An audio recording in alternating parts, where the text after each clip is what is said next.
and we could accomplish your divine purpose for our lives. Sa pagtitipon namin ito, Panginoon, at sa paghingi namin ng iyong pagpapala, pagpapaliwanag, pakalinisin niyo po kami, patawarin niyo po kami sa aming mga kasalanan.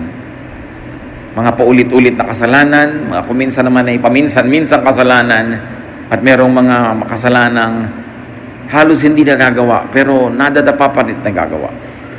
Lahat ng ito, Panginoon, nilalapit naming hugasan niyo po ng banal na dugo ng iyong anak na si Jesus. Tinatanggap namin ng may pagpapakumbaba ang mga pagkukulang namin at pagkakasala sa iyo, Panginoon. At ayon sa iyong pag-ibig, sa iyong pangako at sa iyong salita, patawarin niyo po kami. Linisin, bigyan ng kakayanan na maunawa ang iyong turo para ang buhay namin lalong umunlad at lalo naman kayong madakila sa mga detalye ng pamumuhay namin. So we ask you, Father, to be our teacher, our speaker. Kayo po ang siyang mangaral. Turuan niyo po kaming lahat. Gamitin niyo lang lingkod niyo na inyong kasangkapan. At nawa ang inyong magandang layunin para sa aming lahat matupad. Habang kami nagkakatipon-tipon sa iyong paanan, Panginoon, hinihiling din naming patuloy niyong basbasan, ingatan, iadya sa anumang gawa ng masama ang mga mahal namin sa buhay na hindi kasama ngayon. Samantala, turuan mo kami, Panginoon, na maging mapayapa, teach us to relax, teach us to focus on you alone so we can receive your blessings. In the name of Jesus, we commit to you everything. Amen. How to be rich or poor? We will be reading from the Contemporary English Version, Luke 19:11 to 27. For now, we will be reading 11 to 13. The crowd was still listening to Jesus as he was getting close to Jerusalem. Many of them thought that God's kingdom would soon appear. And Jesus told them a story. A prince once went to a foreign country to be crowned king and then to return. But before leaving, he called in 10 servants and gave each of them some money. He told them, "Use this to earn more money until I get back." Napaka-common na storya. Galing mismo sa bibig ng Panginoong Hesus ang kwentong ito, habang ang lahat ng tao ay ang pinag-iisipan ay yung darating na panahon, the kingdom of God coming. Now Jesus would tell them a story which is about very here, very now, very present, very immediate. So the people were focused on the appearance of God's kingdom, which is very much of the future, but Jesus tells them a lesson on how to live in the present system. Yung malayong pananaw ng mga tao, ipinako ng Panginoon sa here and now, sa ngayong buhay na ito at hindi yung buhay na darating pa. At ito'y tungkol sa isang prinsipeng magiging hari. Apparently, this is a vassal king or a prince which is a part of a bigger empire that reported to a higher authority somewhere else, but he was going to that authority to be crowned king. So, he lives as a prince and comes back as a king. Now, he called in 10 servants, a very perfect number as an example, suggesting 10 types of people.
And there was money given to each one of them.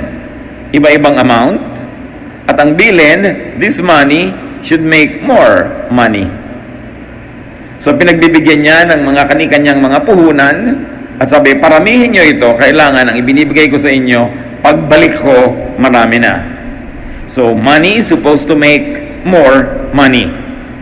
Nagkaroon tayo ng isang basic rule of economics, that money is supposed to make more money.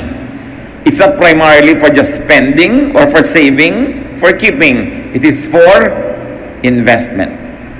It is for business. Luke 19:14. But the people of his country hated him, and they sent messengers to the foreign country to say, "We don't want this man to be our king." Merong problema. As we have said, probably he was an appointed vassal king na nagre-report siya sa isang mas mataas pang hari, but the people did not want his kingship. It could be a symbol that they did not want his style, they did not want the way he ruled, his policies, his method, the way he conducted the affairs of the state. So they sent a delegation to the higher authority to express their dislike for this prince. Luke 19:15.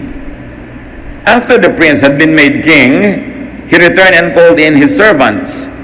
He asked them how much they had earned with the money they had been given. So in spite of the protestations of the people, this prince became king. Umalis siya prinsipe, bumalik hari na mas malaki ng otoridad, mas marami ng kapangyarihan, and there was accounting. Nagbilangan, there was auditing. Sabi niya, natatandaan nyo, binigyan ko kayong lahat ng pera. So ano na nangyari? Magkano ang kinita nyo sa ibinigay ko sa inyo? Luke 19:16-17. The first servant came and said, "Sir, with the money you gave me, I have earned 10 times as much." "That's fine, my good servant," the king said. "Since you have shown that you can be trusted with a small amount, you will be given 10 cities to rule." So yung servant number 1 na binigyan ng 10, whatever the unit, no? He earned 10 times as much. Naparami niya times 10. Binigyan siya tuloy ng 10 cities to rule. He was made a princeling or a duke or something. So, there was a great journey from being servant to ruler.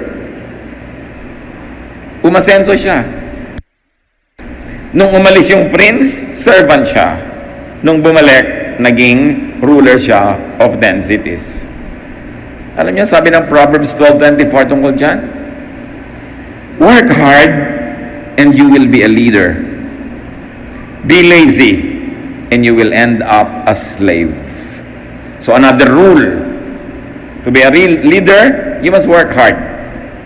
Hindi nadadaan sa mana-mana lang yan, o intri-intriga, o paglalangis sa mga makapangyarihan. You have to work hard. Another rule of creation that is always there and will never be broken. Servant, 1 out of 10, could he represent 10% of people? Does it say 10% of people will be rich and will become rulers? Which is almost like the percentage of people on the planet now. That 1 out of 10 will be a leader. 1 out of 10 will be fabulously wealthy. No? Is this a natural law, a natural tendency that the story is suggesting to us? The numbers are very interesting. Then Luke 19:18-19, the second one came and said, "Sir, with the money you gave me, I have earned 5 times as much." The king said, "You will be given 5 cities." So apparently, they were all given the same things, the same amounts. Man number 1 made 10 times more out of what was given. Man number 2 made 5 times more out of what was given. A poor one half, but nevertheless, a big amount. Naging times 5. So servant number 2 made 5 times more. He was given 5 cities to rule. Also, he was moved from servant to ruler. So another 1 person out of the 10, could this mean 10% of people will be middle executives, mildly rich in life, far from being poor but not fabulously rich? Could this be representing a kind of a middle class? Is this a natural law, a natural tendency for people that has been true since time immemorial? Luke 19:20 to 21. Another servant came and said, "Sir, here is your money. I kept it safe in a handkerchief. You are a hard man, and I was afraid of you. You take what isn't yours, and you harvest crops you didn't plant."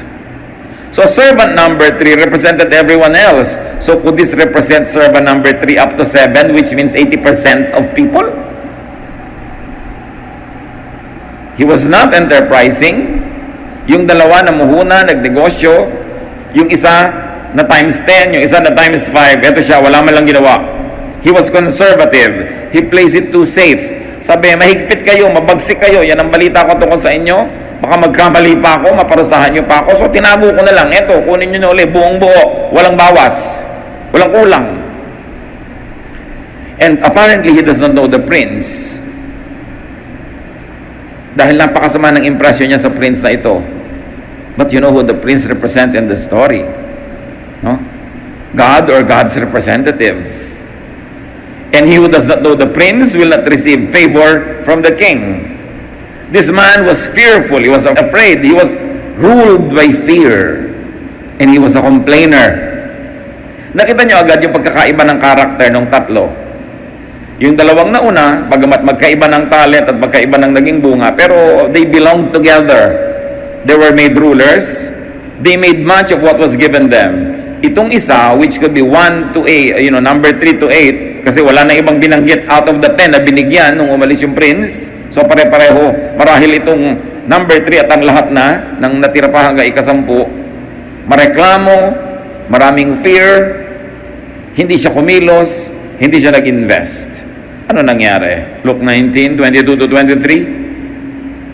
"You worthless servant," the king told him, "you have condemned yourself by what you have just said.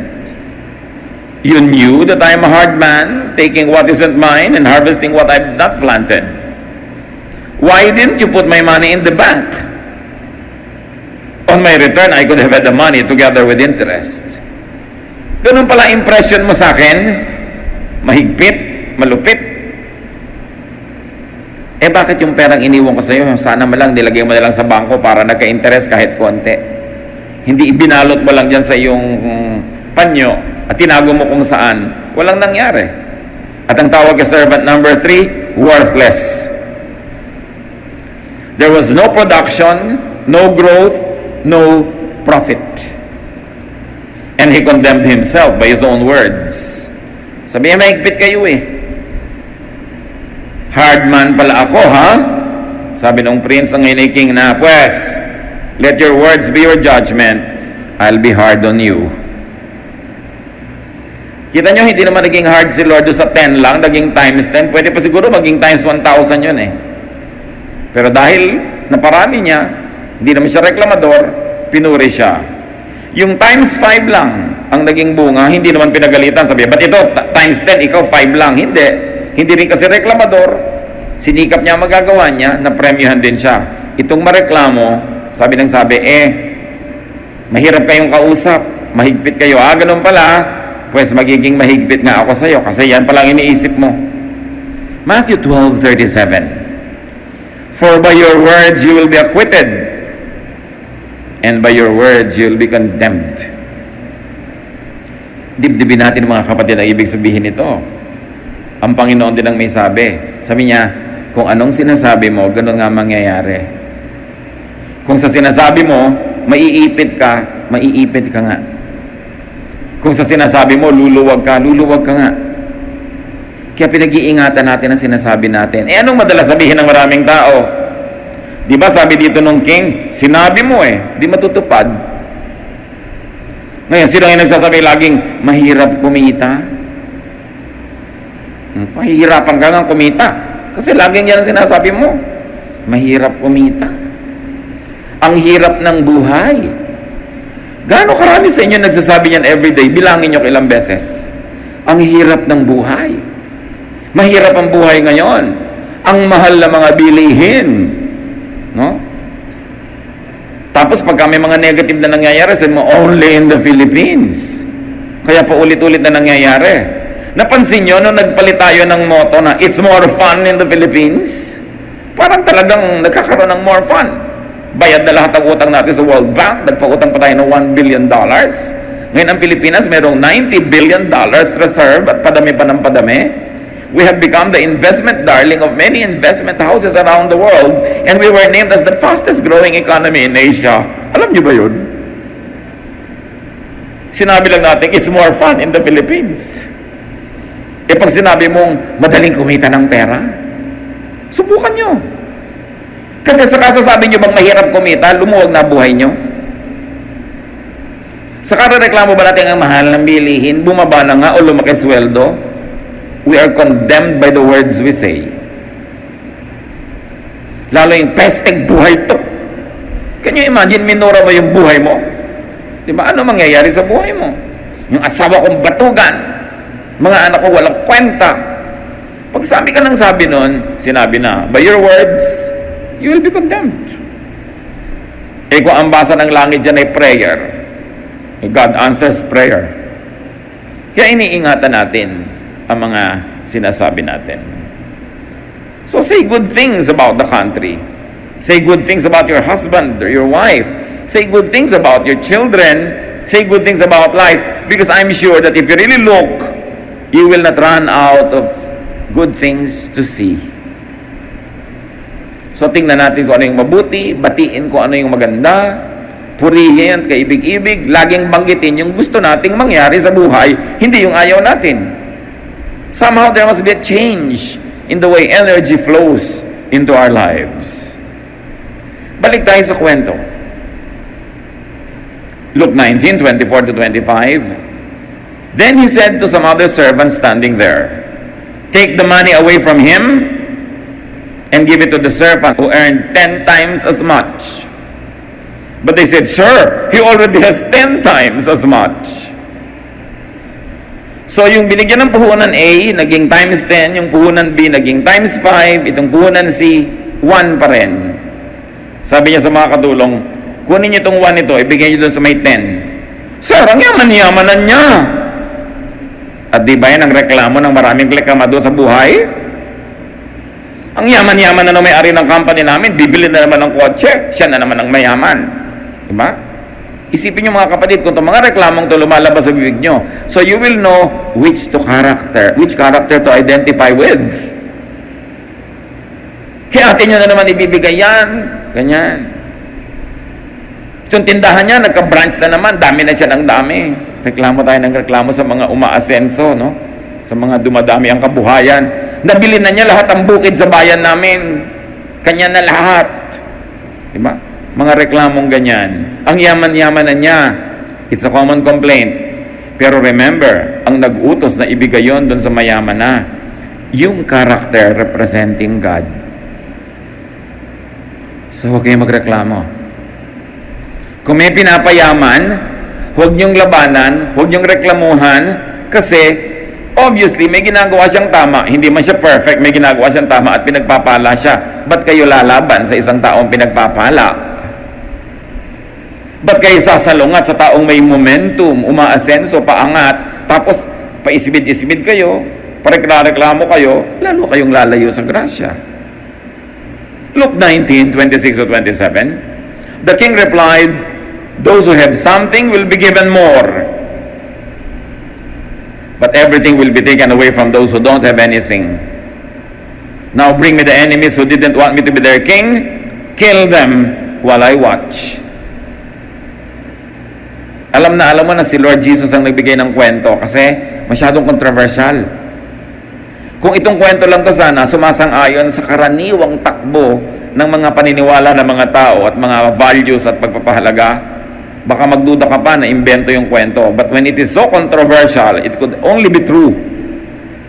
Sabi ni Lord, nagrereklamo kayo na yung mayaman, yung marami binigyan pa. Ganyan talaga.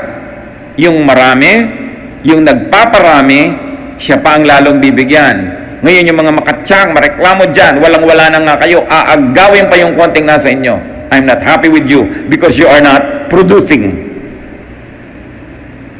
A very, very revolutionary thought about God's economy. Those who make much will be given more. At di ba totoo, yung mayaman, payaman ang payaman?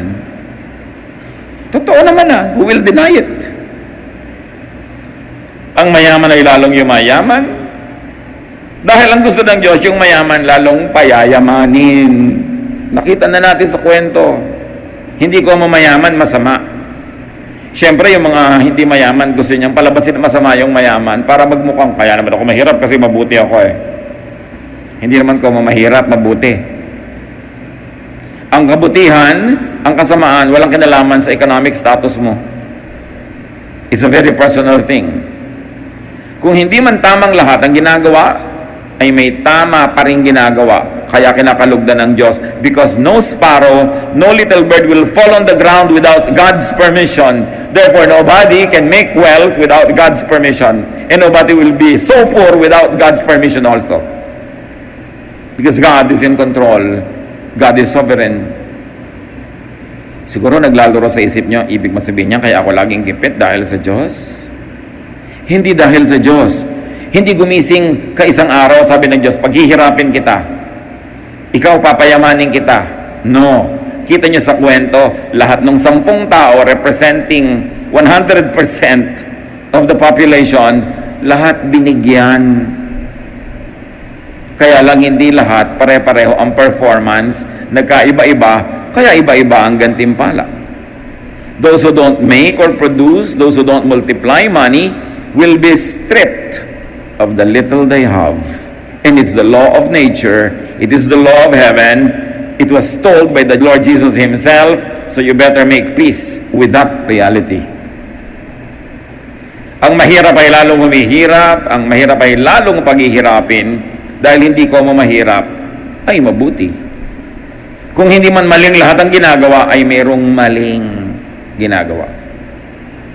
Sasabihin natin, sisisihin pa ba natin yung mahirap dahil sa paghihirap niya? Ano yung kwento? Anong gagawin natin sa kwento? Itapon natin para maiba?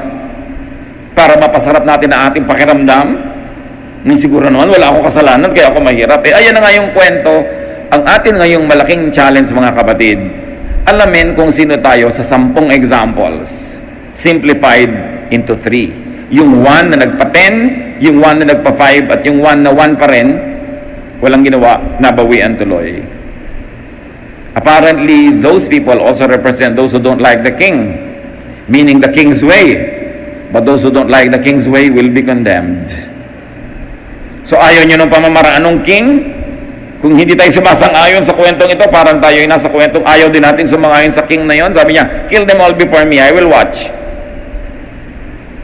Very, very revolutionary. It must jolt you, it must awaken you to realize where you stand, where I stand. Yung meron ng konti pero hindi pa pinayayaman, hindi pa pinalalago, hindi niya inaalagaan yung binigay sa kanya, mababawian. Sayang.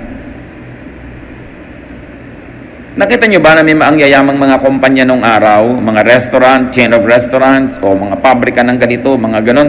Tapos ngayon, wala na, kakaantok na yung restaurant nila, wala nang tao halos. Naghihingalo yung negosyo nila, samantalang nakakita na yun ng better days. Sino nagpabaya doon?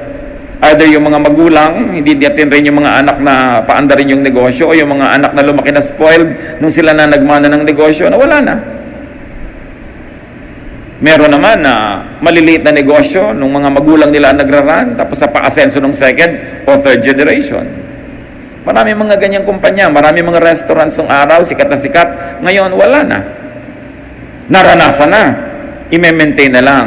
What happened? Lahat may chance. Lahat may natatanggap sa simula. Lahat binibigyan ng Diyos ng pagkakataon. You only start small. Katulad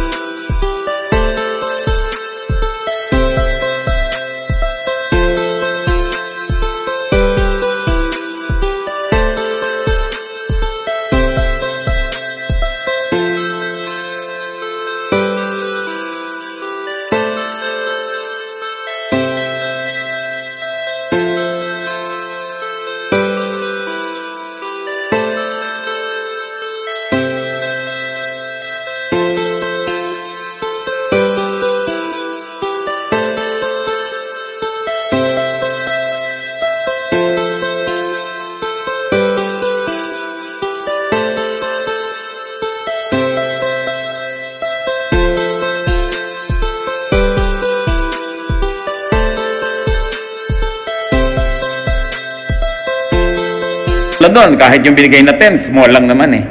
Pero naging times 10. Yung binigay sa kanya, naging times 10. So siguro, dadami pa ng dadami yun exponentially. Lahat may chance. Ang daming mga taong nagdarahop, sasabihin, nagdarahop ako, mapait ang buhay ko, mailap ang tadhana, malas ako. Pero pag tingnan namin yung history, ba't ka walang trabaho ngayon? Natanggal ako. Ba't ka natanggal? Absent ako ng absent. Reklamo ko ng reklamo, inuuwi ko yung stapler, nahuli ng gwardiya. May trabaho ka na, natanggal ka pa, tapos kayo nagre-reklamo ka. Meron naman, ang tagal-tagal ko na sa trabaho ko, hindi pa ako umaasenso. Bakit? Inaaway ko yung supervisor. Matigas ang ulo ko. Nakikipagbabag ako sa kapwa ko manggagawa. Ba't ka nga ipopromote? Yun naman mga sobrang yayaman ngayon, nagsimula din sa konting-konti Pero every step of the way, mga tama ang ginagawa nila, kaya dumami ng dumami. Yun namang nanatiling wala, meron din, pero hindi niya naingatan yung binigay sa kanya.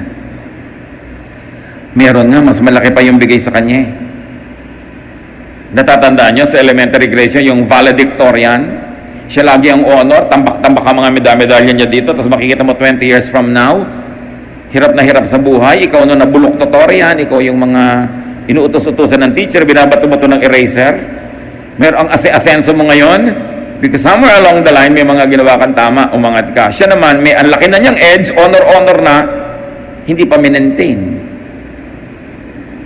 Hindi naman lahat, kasi merong honor na tuloy-tuloy pa. Pero nag-iiba-iba ang nangyayari sa buhay natin, hindi dahil ayaw sa'yo ng Diyos, hindi dahil galit sa'yo ang Diyos, dahil mahal tayo lahat ng Diyos. Pero ano ang ginagawa natin sa ibinibigay sa atin ng Diyos? Bibigyan ka na ng Diyos ng asawang kay tinutino, pagtatakasilan mo pa, aapihin mo, ano mangyayari nun? Lalayas-layasan mo ang tinutino niya, tapos ngayon babalik ka, may sakit, matanda ka na, aalagaan ka pa niya na naman.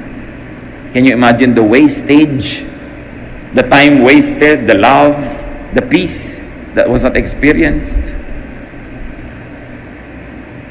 Gagawin kang director halimbawa ng isang grupo, dance group, musical group, whatever group, tapos ma'am niya pakonti na ng pakonti yung mga tao doon, paubos ng paubos yung talent. Anong ginagawa mo? Surely may ginagawa ka. Maliban sa ginagawa din ng iba, sometimes they negate your effort, kinokontra ka, nilalabanan ka, pero nag-i-interact din kayo. Kahit mali ang ginawa niya, itama mo yung reaction mo sa kanya, tatama yun. What do we do with what God gives us? May chance ka na magnegosyo, tapos hindi ka tatao doon, ipagkakatiwala mo lang sa mga katulong na kinukumpitan ka, o kaya hindi ganun ang malasakit, hindi ganun katalino, so hindi niya napapa-asenso. Pagbalik mo, paubos ng paubos yung stock, bayad ka ng bayad, walang benta hanggang mamaya may utang ka pa. What do we do? Kahit lang sa katawan natin, what do we do? Lahat tayo binigyan ng katawan. Meron ba sa inyo dyan? Kaluluwa lang? Wala, di ba? Lahat may katawan, so equal. Pero ano-anong pinagagagawa natin sa mga katawan natin? Makikita naman kung anong ginagawa nyo sa katawan nyo. Pag tinignan ka ba ng Diyos, malalaman niya, iniingatan niya ang kanyang katawan. Pero hindi ka kakain sa oras, kakain ka ng sobrang asin o asukal, hindi ka magpapacheck up, hindi ka magpapaayos, madidiscover mo na lang may malalakan ang sakit. Sino may kasalanan? Kung sabihin, ay, ginanito ako ng Diyos. No, walang ginaganyan ng Diyos. Nung sinulat ng Diyos ang batas ng kalikasan, nung nilikha niya ang sandaigdigan, nakasulat na lahat. Wala nang personalan yan, aanda na yan mag-isa. Kahit ka paladasal, kahit ka relihiyoso, kung pinapabayaan mo ang iyong pagkain, magkaka-ulcer ka. Hindi nadadaan sa dasal yun. Kahit kasimba ng simba, sa ulo mo lahat ng Bible, hindi ka naglalaba, wala kayong maisusuot na malinis kasi hindi kayo paglalaban ng mga anghel. Nakasulat na lahat, nakatakda. Dapat lang alamin mo, how does nature work? Kristiyano ako, naglalakad ako sa gilid ng mataas na bubong, nadulas ako, mababasag ang bungukot, mamamatay ako, kahit ako Kristiyano. Missionary ako, nagpunta ako sa isang tribong kumakain ng tao, nahuli ako, kinain ako, hindi ako exempted kainin dahil missionary ako. Tinuka ako ng mga lamok na may mga malaria. Kahit ako maganda yung layunin ko na i-convert yung mga kaluluwa doon, mamamatay ako sa malaria because there is natural law. Paminsan-minsan, God makes a miracle and breaks His own laws. Pero paminsan-minsan yun. Under normal circumstances, nature will take its course. Tamad ka, huwag kang umasang aasenso. May trabaho ka na, pala absent ka, pabaya, huwag kang umasa magkaka-increase. Baka matanggal ka pa. Mataas na yung pwesto mo, i-demote ka pa. Kasi hindi ba sabi, make him ruler of 10 cities kasi worth siya. Palagay nyo, pag nagro-rule ka doon at nagpabaya ka, magro-rule ka forever. No, babagsak ka doon because the laws had already been written. Kailangan tama ang ginagawa mo. It's like riding a bicycle. When you stop moving forward, you fall. Lahat ng ginagawa mo dapat forward ng forward. Asenso ka ng asenso. Kasi kung hindi, paatras ka. What do you do with what God entrusted to you?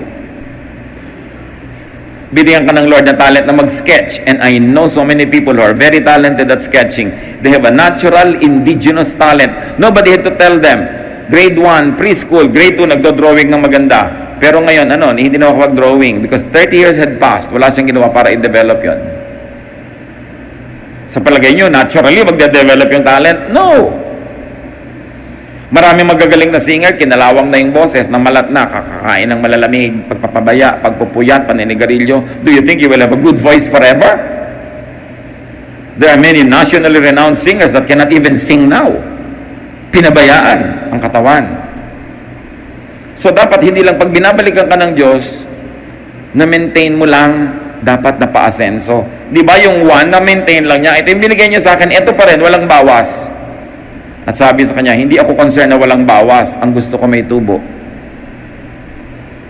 So, binigyan ka ng Bible study group. May 2 nagsimula, 3. Nung biniligan ka ng Diyos, 10 years later, naging isa pa.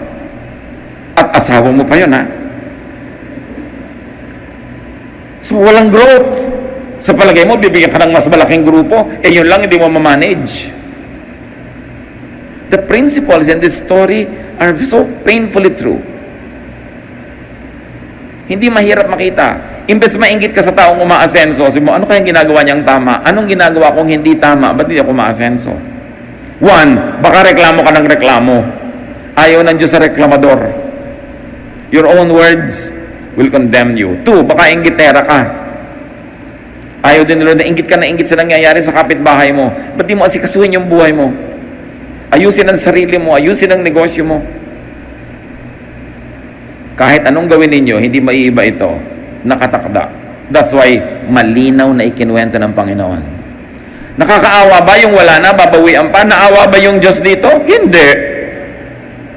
So, yung asahan, nakakaawaan ka dahil lang mahirap ka. Sabihin ba sa'yo, well, wala na ang awa-awa sa usapan. Ang point is, nagsikap ka ba? Ginawa mo ba ang dapat? Nagpakasipag ka ba? Nag-invest ka ba? Hindi awa ang pinag-uusapan. There is a natural law. Pag may itinanim ka, may aanihin ka. Nagtanim ka ba? Wala. Di wala kang inaani. Huwag kang magpaawa-awa dyan. Walang mangyayari sa awa. Di ba sinasabi nga ng ating mga matatanda, nasa Diyos ang awa, pero nasa tao ang gawa. Kailangan may gawa ka. You've got to give something to God for Him to bless. Paparamihin mo ba yung 0? Binibigay mo sa Diyos 0 times 0, di 0 pa rin yun. O natapos ka ng kung anumang kurso, umaattend ka ba every year, every 6 months sa mga seminar para malaman mo yung latest knowledge in your own given field? O kinakalawang na yung mga alam mo? Dapat umaasenso. Katulad nung maraming mga barbers ngayon, yung mga barbero, di ba halos naubos na yung mga barbershop, konti na lang yung natira yung corporate, yung maraming branches, yung standard. Kasi nga maraming mga barbero, yung nalaman nilang gupit nun, hindi na nag-improve. Kwento pa ng kwento, kumisang bakit na yung likod mo dahil kwentong barbero, di ba? Walang technology, walang product development, walang bagong pag-aaral, so iniiwan sila ng mga taong gustong stylish. Namamatay yung industriya na yon unless you reinvent yourself, learn something new, because binigyan ka ng talent, paramihin mo. Importante yun. Yung iba, sisisihin pa yung mga kliyente. Maarte kasi kayo naman nagpapagupit ayaw na sa barbero. Yung may kasalanan pa ngayon, yung client. Lahat may chance. May chance ka, kapatid. Marami sa inyo, alam ko, you made so well sa mga chances na binigay sa inyo, Lord. I wish I could say the same thing for everybody, And I wish I knew more, the details about each one's life. But what I know is this: what you plant, you harvest. That's a biblical rule. Lahat yan pwede mangyari. Apply the lessons. Physically, materially, sa pera. Pero hindi lang yun Apply it spiritually also. Binigyan ka ni Lord ng isang verse, alam mo yun. What do you do with it? Dumadami ba yung alam mo? Dumadami yung application ng verse na yun? Binigyan ka ni Lord ng ministry, kung ano man yun. Dumadami ba yun? Nagmumultiply? Dumadami ba yung tao? Nai-intensify yung alam? We are moving from glory to glory. We are becoming more and more knowledgeable and godly. Dapat may growth. Tandaan nyo, pag walang growth, may retrogression. Pag hindi umaasenso, umaatras. Yun lang sa ministry. So dapat maingat. Masipag. Sipag yan Hindi nakukuha sa galing. Maraming magaling pero hindi masipag, wala rin nangyayari. Pero kahit hindi ka magaling, pag masipag ka, siguradong may mangyayari. Kung magaling ka na, masipag ka pa, yun ang times 10. Yung hindi masyadong magaling pero masipag, times 5. Pero yung kahit magaling ka pero wala kang sipag, wala, ibabalik mo, wala rin nangyari. Apply the basic lesson. Multiply what is given to you. Even emotionally. O binigyan ka ni Lord ng anak. Let's say isang anak. Naparami mo ba yung anak na yun in terms of, wow, times 10 yung love niya sa'yo. Kaysa times 5 lang o 0 pala. Meron naman, nagkaanak na nga, pinalaki mo na, pinakain mo pa rin naman, pinag-aral, pero inis sa'yo, galit sa'yo, namumuhi sa'yo. Negative pa. Nagkaanak ka pa, hindi mo na pag-grow yung ministry na yun. Nagkaasawa ka, binigyan ka ni Lord ng partner, napaka-rare at napaka-beautiful gift from God, tapos nilayasan ka pa, hindi mo naalagaan. Liba na lang na siya mismo ang nagkusang magtaksil at lumihis ng landas. Pero pag ibinigay sa'yo, alagaan mo, paramihin mo. Kung ang pag-ibig sa'yo nung pinakasalan mo from 1 to 10 ay 8 lang, dapat after a while, naging 8.5, then naging 9. Dumadami. Kesa 2 na lang po. Kawawa naman kayo, 2 lang, nagsasama pa kayo. Samantalang pwede mong paramihin. So what do you do with what God gives you? I'd like you to concentrate now, brothers and sisters, and say, what are the nicest things that God gave you? Would you bow before the Lord and count at least 5 great things God gave you? Be it talent, be it treasure, be it people. What is it? And ask yourself, what have I been doing with it? Anong ginagawa ko sa pag-ibig sa akin ng asawa ko? Pinaparami ko ba? Times 10? Times 5? O 0? O ngayon, galit pa sa akin? O binigyan ako ng ministry, napalago ko ba? Napatalino ko ba yung mga nandun? Napagaling ko ba yung skill nila? Naparami ko ba yung members niyan? Naparami ko ba yung ministry at paglilingkod nila? O paubos ng paubos? Surely, pag nangyayari yun, merong something wrong. Kailangan pa bang ipamukha ng kapwa? Kailangan pa bang ipamukha ng pulpit kung ano yung wrong? Alam naman natin kung anong wrong At lalong-lalo sa ministry, kung hindi yung nag-grow, may something wrong. Dapat mag-soul search. Tatanggalin natin yung pagkabulag natin tungkol sa ating sarili at yung paniniwala natin sa mga illusions natin about ourselves. Because kung tama lahat, dapat mabunga. So something's wrong pag hindi mabunga. Kahit sa pag-aaral, binibigyan ka ng Panginoon ng pangmatrikula, nakakapag-aral ka, anong ginagawa mo? Dumadami ba yung alam mo? O pumapasa ka lang na pasangawa? Kasi wala ring alam. So pag wala kang alam, gumraduate ka man, pag nagpumasok ka sa trabaho, do you think you will be a ruler of 10 cities? No. Ang trabaho mo, tagabilang ka ng ilang poste sa kalsada, lakad ka ng lakad, bilangin mo mga poste dito. Kasi yun lang alam mong gawin. Ang tao hindi lang dapat gumraduate sa school, dapat natututo. Kaya yung natututo na hindi gumraduate, mas maganda pa yung kinabukasan kaysa gumraduate na wala naman natutunan kung gumraduate ka na, natuto ka pa. Can you imagine? Tayo ang nagwawaldas ng buhay natin. Tayo rin ang nagyayaman nito, nagpaparami, nagpapaunlad. Kanya-kanyang report sa Diyos, pero lahat binigyan. At lahat patuloy na binibigyan ng second chances. Ang Diyos naman, hindi ka ba sa i-judge kung bigla ka nagkulang? tanggapin mo lang pagkukulang mo, pagkakamali mo. Bibigyan ka na naman yan another chance because God is good at giving second, third, fourth chances. Pero kahit bigay ng bigay sa ang Diyos, lumalakad ang panahon. 7th chance na pala, pero grade 1 ka pa rin. Next year, 8th chance na, grade 1 ka pa rin. Sa palagay mo, sinong lugi? Diyos o ikaw? Ama namin, ituro niyo po sa amin kung bakit kami maunlad o hindi maunlad. Bakit kami maasenso o hindi maasenso? Bakit ang may asenso ng iba sa amin 10, yung iba 5, yung iba 0? Ipakita nyo sa amin, Lord, kung sa mga ginagawa namin, marami naman sa amin masipag, pero ba't hindi umaasenso? Anong dapat na gawing tama? O mas tama pa?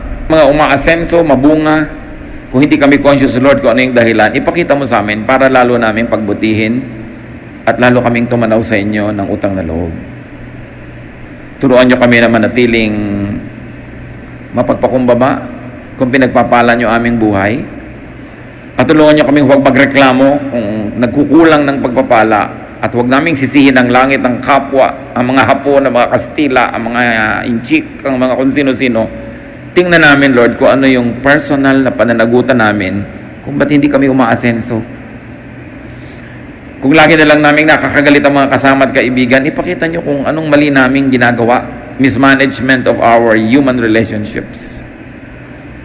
Kung lagi na lang na kami ang naiiwan ng mga promotion, lagi na lang kami ang hindi gusto ng kapwa, ipakita nyo what we're doing wrong. How we squander the good chances you give us. And for every blessing, O Lord, teach us to be thankful and to be charitable to others. Mga kapatid, magbulay-bulay tayo. Think of the 5 great things that you have received from God and review right now what you do with those 5 things. Is it the talent to sing? Is it the talent to lead? Is it the talent to produce things, to be creative? What have you been doing in the last 6 months to improve yourself? What have you been doing in the last year, last 2 years? At kung wala tayong ginagawa, huwag tayo magtaka kung konti ang bunga.